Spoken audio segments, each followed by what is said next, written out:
అయితే జరిగిన దాని గురించి నేను పెద్దగా మాట్లాడను, కానీ ఆ పోలీస్ స్టేషన్లో జరిగింది అదంతా మనందరికీ తెలిసిందే.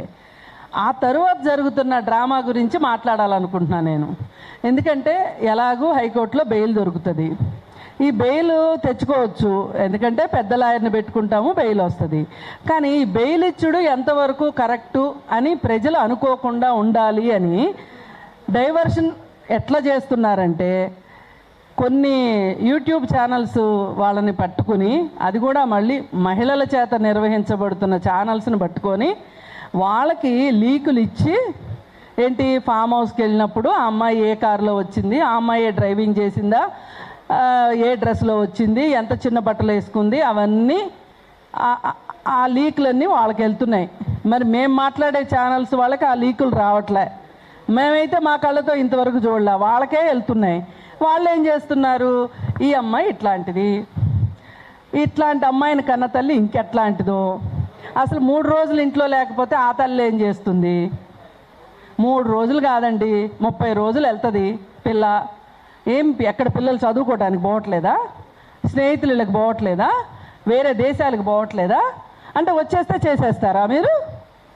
అంటే మనందరినీ కండిషనింగ్ చేస్తుంది సొసైటీని ఈ ఛానల్స్ ద్వారా. ఏమని? ఆ పిల్ల మంచిది కాబట్టి, మంచిది కాదు కాబట్టి ఆ పిల్లకి ఈ మాత్రం శిక్ష వేయడం కరెక్టు. అంటే నిర్భయ కేసులో ఎప్పుడైతే ఆ నిందితులు ప్రవర్తన సరిగా లేని ఆడవాళ్ళని సరిచేయడానికే మగవాళ్ళం మేము పుట్టాము, రాత్రిపూట 9ంటికి సినిమాకి వచ్చే పిల్ల, బాయ్ ఫ్రెండ్తో కలిసి సినిమాకి వచ్చే పిల్ల కాబట్టే మేము అత్యాచారం చేశామని చెప్పారు. ఇది ఎప్పుడు జరిగిందండి? 2012లో జరిగింది. ఇవాళ ఏం సంవత్సరం అండి? 2026. ఆ రోజుకి ఈ రోజుకి ప్రపంచం ఎంత మారిపోయింది, కానీ మన బుర్రలు మట్టుకు మారట్లా. మన బుర్రలు ఏం బుర్రలు మరి? నిన్నటిదాకా నిక్కర్లు వేసుకున్నారు, ఇప్పుడు ప్యాంట్లోకి వచ్చారు వాళ్ళు పాపం. ఇప్పుడు ప్రపంచాన్ని చూస్తున్నారు. చూస్తా వాళ్ళకి ఇప్పుడు మన బాస్ అంటాడు కదా, దేశం కోసం ధర్మం కోసం తల్లాడిపోతున్నాను అమ్మ బిడ్డ, ఈ బిడ్డ అల్లాడిపోతున్నాడు అని చెప్తున్నాడు బండి సంజయ్. వాళ్ళ ఆవిడికి ఎట్లా డిప్రెషన్ వచ్చేసింది. అంతేగాని ఆ పోలీస్ స్టేషన్కి వచ్చి ఆ తల్లి కూతుర్లు ఎంత డిప్రెషన్ పడుతున్నారు, వాళ్ళని మీరు ఇట్లా క్యారెక్టర్ లేని వాళ్ళగా చూపిస్తున్నారు, వాళ్ళు ఎంత డిప్రెషన్కి గురవుతారు అనేది మాట్లాడట్లా మీరు. అదేమంటే మళ్ళీ ఇంకొక పిల్లి పంచాయతీ పెట్టారు, మైనరా మేజరా, మైనరా మేజరా అదేదో ఒక సినిమా చిన్నప్పుడు చూసిన సినిమాలో మోహన్ బాబు అంటాడు కన్యా కాదా కన్యా కాదా అని. అట్లా వీళ్ళు మైనరా మేజరా, మైనరా మేజరా అని మాట్లాడుతున్నారు. సరేనండి మేజరే, చేసేస్తావా? చేస్తావా చెప్పు. మీకేమన్నా లైసెన్సులు ఇచ్చారా? ఢిల్లీ నుంచి లైసెన్సులు వచ్చినాయా? మేజర్లు ఎక్కడ కనిపిస్తే వాళ్ళని అత్యాచారాలు చేసేయండి, మేజర్ల మీద చేస్తే కేసులు కావు అని. మనం మాట్లాడేదానికి అర్థం పర్థం, మనం ఒక బాధ్యతాయుతమైన పదవిలో ఉన్నామే, మామూలు వాళ్ళం కాదే అనే జ్ఞానం లేకుండా అయిపోయింది. అసలు లోకం ఇట్లా అయిపోతే, ఇందాక చెప్తున్నారు కదా, వాడెవడు ఆడవాళ్ళు ఎందుకు చదువుకోవటం, మళ్ళీ ఎక్కడికి తీసుకెళ్దాం అనుకుంటున్నారు? మళ్ళీ మన తిప్పి వెనక్కి తీసుకెళ్దాం అనుకుంటున్నారు. మనమేమో ముందుకెళ్ళాలనుకుంటున్నాం. ముందుకెళ్ళాలనుకున్న వాళ్ళని ఇగో మీ సంగతి చెప్తాను చూడండి. ఈ విధానంలో ఉంటే ఈ సమాజం అయితే సహించదు, అంతవరకు నాకు నమ్మకం ఉంది. తెలంగాణ సమాజం మట్టుకు, దక్షిణాది సమాజం మట్టుకు ఉత్తరప్రదేశ్లోనో మధ్యప్రదేశ్లోనో రాజస్థాన్లోనో లేదా ఢిల్లీలోనో బీహార్లోనో జరగచ్చు, జరుగుతాయి. వాళ్ళు నోర్లు మూసుకుంటారు. మనం అట్లా కాదు, మనం నోరు మూసుకోం. ఆ రోజు నుంచి ఈ రోజు వరకు ప్రత్యూష అనే సినిమా యాక్టర్ కేసు విషయం ఈ రోజుకి మాట్లాడుతూనే ఉన్నాం, వదల్లే. ఆ రోజు నుంచి ఈ రోజు వరకు వదల్లా. డబ్బులున్న వాళ్ళకి ఎట్లా బెయిల్స్ వస్తాయి, ఏ సెక్షన్స్ వాళ్ళకి శిక్షలు పడతాయి అనేది మనం చెప్పగలుగుతున్నాం. జైలుకి వెళ్ళి చూడండి, అందరూ ఎస్సీలు ఎస్టీలే ఉంటారు, ఎక్కడన్నా ఒకళ్ళు బీసీలు ఉంటారు. ఆర్థిక నేరాల్లో దెబ్బతే అగ్రకులాల వాళ్ళు, రాజకీయ నాయకులు ఎక్కడ ఏ జైల్లోనూ కనిపించరు. నేను జైళ్ళకి వెళ్ళి చూసా, అగ్రకులాల వాళ్ళు ఉండరు, అట్లాగే రాజకీయ నాయకులు ఉండరు, వ్యాపార వర్గాల వాళ్ళు ఉండరు. ఎవరంటే తిండికి తికానా లేని వాళ్ళు, బెయిల్కి బెయిల్ వేసుకోవడం రాని వాళ్ళే మాత్రమే ఉంటున్నారు. అందుకని మనం ఈ న్యాయస్థానాలను నమ్ముకుని ఈ న్యాయస్థానాల్లో న్యాయం జరుగుతుందని మనం అనుకుంటే దానంత భ్రమ ఇంకొకటి లేదు. ఒకవేళ సమాజం మొత్తాన్ని తప్పుదోవ పట్టించడానికి ఆ అమ్మాయికి 2 డేట్ ఆఫ్ బర్త్ సర్టిఫికెట్లు ఉన్నాయని తీసుకొస్తున్నారు. అంటే చర్చని ఎట్లా తీసుకెళ్తున్నారో చూడండి. ఈ జరిగిన అత్యాచారాల గురించి ఎవరో మాట్లాడుకోకుండా మనం అందరం ఇది మాట్లాడాలి. ఆ అమ్మాయి ఆ తల్లి దొంగ కేసు పెట్టిందని మాట్లాడాలా, అంతేగాని వీడు ఏమీ చేయలేదు అని మాట్లాడట్లా. ఇది గమనించండి. అంటే చేసినా పర్వాలేదు, వాడు లైసెన్స్ ఉంది, ఎందుకంటే వాళ్ళ నాన్న పొలిటికల్ లీడర్ కాబట్టి, వాళ్ళకి డబ్బులు ఉన్నాయి కాబట్టి ఏమైనా చేయొచ్చు. ఈ విధానంగా సాగుతుంటే మనం మాట్లాడకపోతే ఎంత సమాజం మాట్లాడకపోతే ఏం జరుగుతుంది అనేది మనందరికీ తెలిసిన విషయమే. ఎందుకు కోరుకున్న తెలంగాణ వచ్చిన తర్వాత కూడా ఇంతమంది ఎందుకు మాట్లాడుతున్నారు అని చాలామంది అంటున్నారు. మీరు అడిగిన తెలంగాణ మీకు వచ్చింది కదా, ఎందుకు మాట్లాడుతున్నారని. ఇందుకే మాట్లాడాలి, ఇలాంటి వాటి కోసమైనా మాట్లాడాలి. ఆ మాట్లాడాల్సిన అవసరం ఉన్నది. పైగా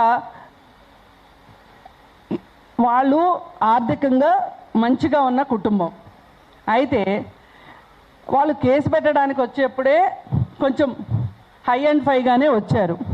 వాళ్ళకే ఇలా జరిగింది అని అంటే ఇంకా మామూలు వాళ్ళ పరిస్థితి ఏంటి చెప్పండి. పైగా 2 డేట్ ఆఫ్ బర్త్ సర్టిఫికెట్లు ఉన్నాయి ఆ అమ్మాయికి, పాస్పోర్ట్ కాకుండా 2 డేట్ ఆఫ్ బర్త్ సర్టిఫికెట్లు ఉన్నాయి అనేది తిప్పుతున్నారు ఇప్పుడు వార్తల్లో. అంటే అసలు ఈ 2 డేట్ ఆఫ్ బర్త్ సర్టిఫికెట్లు ఈ ఛానల్స్లో మాట్లాడే వాళ్ళకి ఎక్కడి నుంచి వచ్చినాయి?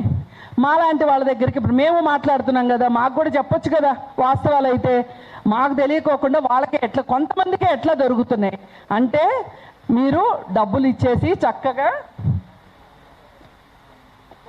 మేనేజ్ చేయమని చెప్తున్నారు. మొదటి 2 రోజులు మాట్లాడాల. కోవాబన్ విషయం 10 రూపాయల కోవాబన్ గురించి భూమి ఆకాశం ఏకం చేసిన ఆవిడ కూడా మాట్లాడాల. కానీ ఈ కేసు ఇంకిప్పుడు మాట్లాడుతుంది ఏంటంటే ఆ అమ్మాయి క్యారెక్టర్ మంచిది కాదు, వాళ్ళ అమ్మ క్యారెక్టర్ మంచిది కాదు, క్యారెక్టర్ లేని అమ్మాయిలకి ఇలాగే జరుగుతుంది. ఇలా జరిగినప్పుడు నోరు మూసుకుని కూర్చోవాలి. ఇది వీళ్ళు చేస్తున్నది. కానీ మేము చెప్తున్నాం, దేవుడి నుంచి మాట్లాడుతూనే ఉన్నాం. ఈ కేసు ఏదో తేలే వరకు భయపడేది లేదు. అర్బన్ నక్సలైట్లు అంటారా, ఇంకోటి ఏం పేర్లన్నా పెట్టుకోండి, మీకు నచ్చిన పేర్లు పెట్టుకోండి.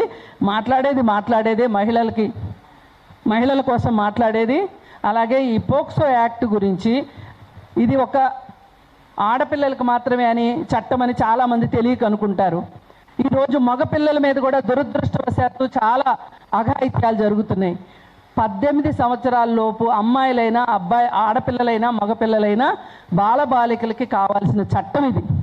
ఈ చట్టం ఏ మాటకు ఆ మాట కాంగ్రెస్ గవర్నమెంటే తీసుకుని వచ్చిన తర్వాత ఈ బీజేపీ వాళ్ళు ఎంత నాటకాలు ఆడారంటే అసలు అట్టేంటి, వాళ్ళు ఏదో జస్ట్ అరెస్ట్ చేసి 60 రోజుల్లో ఛార్జ్షీట్ వేయమని కాంగ్రెస్ ఉత్తుత్తి చట్టం తీసుకొచ్చింది, మేము తీసుకొస్తున్నాం చూడండి, అసలు అత్యాచారం చేసిన వాడికి ఉరిశిక్ష చేయాల్సిందే అని చెప్పి బీజేపీ వాళ్ళు సవరణ తీసుకొచ్చారు దీనికి. మరి మీరు తీసుకొచ్చిన చట్టాల మీదనే మీకే నమ్మకం లేకపోతే మాలాంటి వాళ్ళకి ఎట్లా నమ్మకం ఉంటుంది? ఏం చేద్దాం అనుకుంటున్నారు? అటు చేసి ఇటు చేసి ప్రజలకి గుండు సున్నా పెట్టాలని వీళ్ళు అనుకుంటున్నారు. కాబట్టి ఈ సమాజం మట్టుకు ఒప్పుకోదు, ఇక్కడున్న యాక్టివిస్టులు ఒప్పుకోరు. వాళ్ళు మాట్లాడుతూనే ఉంటారు, ఏం చేస్తారో చేసుకోండి అని చెప్పదలుచుకున్నాము. ఈ పిల్లవాడికి ఈరోజు పైగా ఇక్కడ ఇంకొకటి నేను మర్చిపోయాను, కాలేజీలో తోటి స్టూడెంట్ని కొట్టిన కేసులు 2 ఉన్నాయి. అవి వీడు చాలా సరదాగా వీడియోలు తీసుకుని అన్నం తినేటప్పుడు కాఫీ తాగేటప్పుడు ఆ వీడియోలు చూసుకుంటుంటాడంట. వాడి వీరత్వం గురించి వాడు అంటే నేను గొప్పని ధైర్యవంతుడిని ధీమంతుడిని అనుకోవాలి కదా, అందుకని ఆ కేసులు కూడా ఇప్పుడు తిరిగి తీయాలి. ఒక అబ్బాయిని, ఒక తోటి స్టూడెంట్ని, నీకంటే జూనియర్ స్టూడెంట్ని కొట్టే హక్కు నీకు ఎవరిచ్చారు? ఆ 2 కేసులు అవి, 2 వీడియోలు తిరుగుతున్నాయి. ఆ 2 వీడియోలకు సంబంధించి, వీడియో అంటే సాక్ష్యం, అదేమీ ఎవరు ఫ్యాబ్రికేట్ చేసింది కాదు. ఆ కేసులు కూడా ఈ పిల్లోడి మీద పెట్టాలి. ఈ పాప మీద జరిగిన దాని గురించే కాదు, ఎంతమంది ఇప్పుడు వస్తే రండి, ఎవరున్నా సరే, వీడి దాష్టికానికి బలైన పిల్లలు ఎవరన్నా ఉంటే వాళ్ళు రండి, మేము అండగా ఉంటాం. ఎవరు అండగా ఉంటారని మీరు ఆలోచించక్కర్లా. ఇప్పుడు ఇక్కడ కూర్చున్న వాళ్ళమే అండగా ఉంటాం. మాకు ప్రభుత్వాల్లో పదవులు లేవు, మాకేమి వెనకమాల పెద్ద పెద్ద కితాబులు లేవు, భుజస్ కీర్తులు కూడా లేవు, అయినా మేము సాయం చేస్తాం, రండి. ఇంకొకటి, ఒక ఆమె వచ్చింది ఈ మధ్య, పాపం వచ్చి బీజేపీలో పనిచేసిన ఆవిడంట.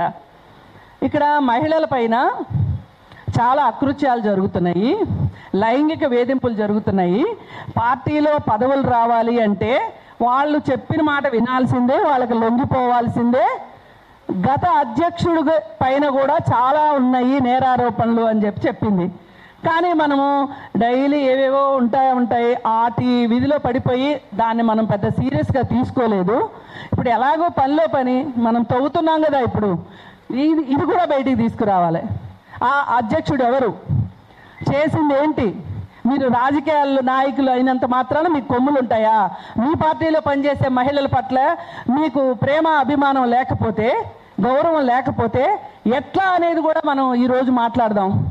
ఖచ్చితంగా మాట్లాడాల్సింది ఈ అన్ని కేసులు తోటి వీళ్ళపైన ఎంతో కొంత ముప్పేట దాడి చేస్తే కానీ బండి సంజయ్కి ఆ అధికారం పేరుతో వచ్చిన పొగరు తగ్గదు, ఆ తలదిమ్ము తగ్గదు అని నేను చెప్తూ, ఈ కేసులో ఎంతవరకు అంటే మనం అందరం కలిసి అంత దూరం వెళదాము.